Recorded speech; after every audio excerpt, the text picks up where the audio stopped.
Previously on Part 1 of A Utah Odyssey.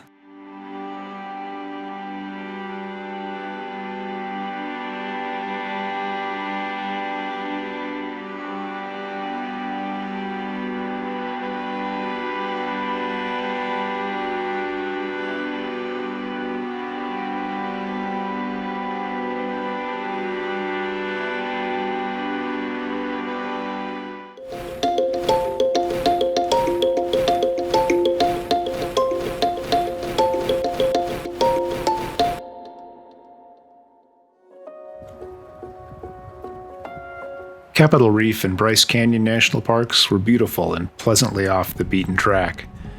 It was our first time to either of those parks, and now it was time for another first visit, this time to Zion National Park.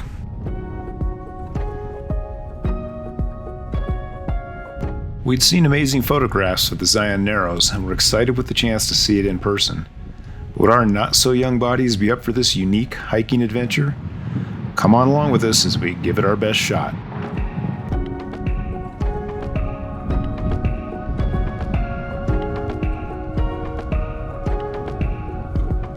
We entered the park from the east side, and our first impression was of the amazing beauty of the rock formations. We had been to Arizona Red Rocks country many times, but the Zion geography was very different in its shapes and colors.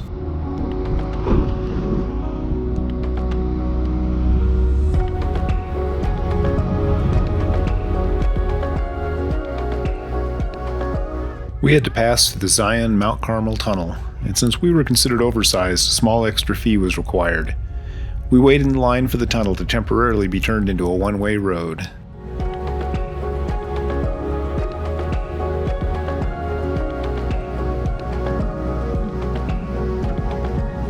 It was a unique and somewhat unnerving experience to be driving down the middle of the tunnel.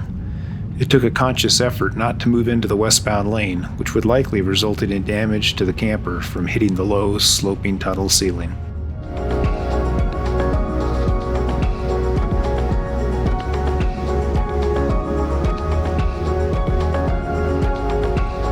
We passed several openings in the tunnel wall and eventually emerged from the western end into Zion Canyon. It was quite an exit.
As with the other parks, we had managed to grab a couple of nights in the Watchman Campground, thanks to a cancellation.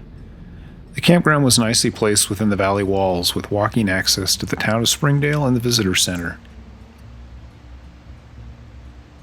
We were lucky to be camped next to the Virgin River and were lulled to sleep by the sounds of the flowing water.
Our goal in this park was to hike up the famous Zion Narrows.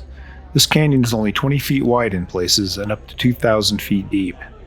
For us, this hike started with a long line at the visitor center and a bus ride. Thankfully, the lines were well organized and moved quickly, much like a Disney ride.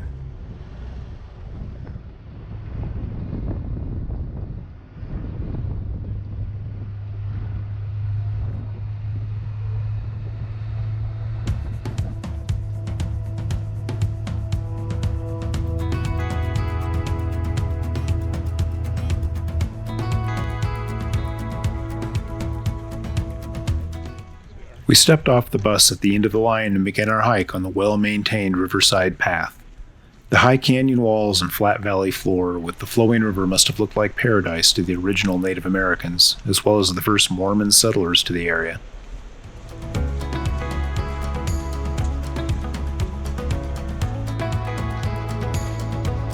On this day, there was no shortage of people, and I was a little concerned about how this hike would go.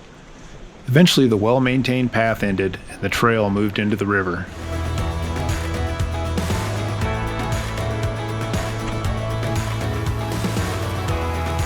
It was still very busy at this point, but everyone was in a good mood and happy to be out exploring.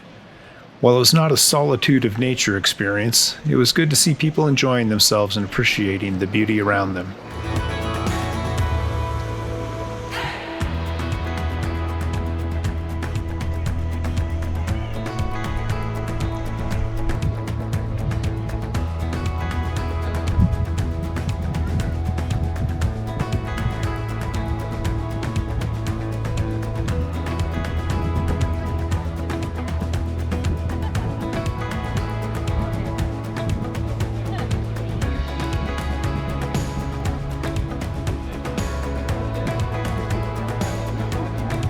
The standard gear set for most folks seemed to be rented boots with a walking stick. We had just packed some old hiking shoes and our trekking poles. Despite the lack of ankle support, these worked great for us, and I was happy to have the 2 poles for stability in many of the fast-flowing and rocky parts of the river.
As we hiked farther up the canyon, the crowds began to thin, and the canyon itself became more and more spectacular. On that day when the sidewalk ends and my feet find those celestial shores, when the things of earth are strangely dim and my sorrows are unknown. And on that day when the train rolls in, St. Peter opens wide the door. He will take my coat, singing welcome son. Dirty shoes stain heaven's floor. Just a few more steps and I'll be on, I'll be on. Just a few days left and I'll be on, I'll be home. Just a few more steps. on that day when the sparrows fly, grain fields turn the streets of gold, I will see my maker face to face, and I'll check in my load. Just a few more steps and I'll be home, I'll be home. Just a few days left and I'll be home. After a few hours, we reached a major branch in the canyon and stopped for a rest on a bit of sand. We opted to take the left branch and continue on. Made it to the split. It was hard to know the best choice, but this will give us an excuse to come back again and explore the other direction. Your glory, I'll fly away. When I die, hallelujah, by and by, I'll fly away.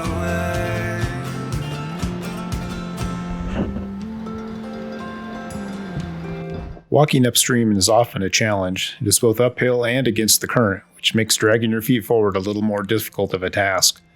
The trick is to take your time and find steady footing. Slow and steady makes for an enjoyable trek. Just a few more steps and I'll be home, I'll be home. Just a few days left and I'll be home, I'll be home. Just a few more steps and I'll be home, I'll be home. There were very few people at this point, and we had nice stretches where we were alone with our thoughts and the splendor of the canyon. We eventually reached a large boulder in the middle of the stream where we stood in awe of the forces that must have been unleashed over eons. First to break this rock free, then to witness the sudden release of power as it fell to its fate. Once again, the eons have taken over and are continuing to erode this large hunk of rock in the middle of the stream.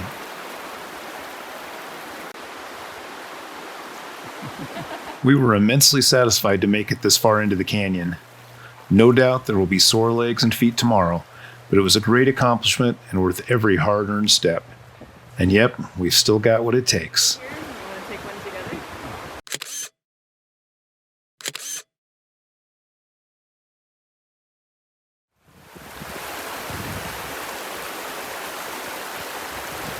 We enjoyed our time here, and after taking a few photos, we then enjoyed the downhill and downstream walk that took us back to the people, our camp, and most importantly, a cold beer.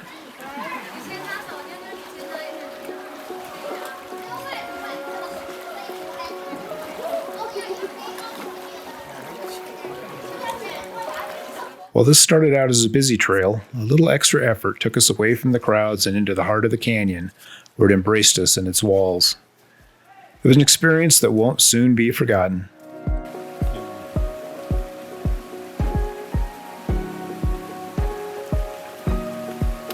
It was also good to know that we were still up for such adventures, and we look forward to having many, many more.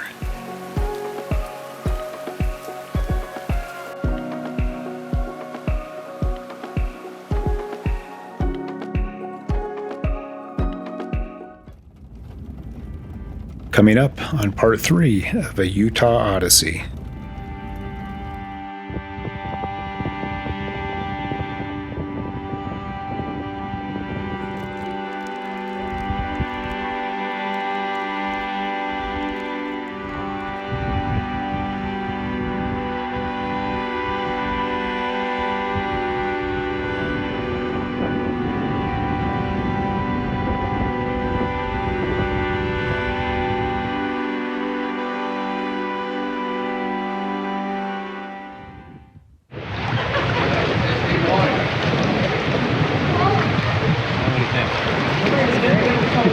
Not hot anymore. No.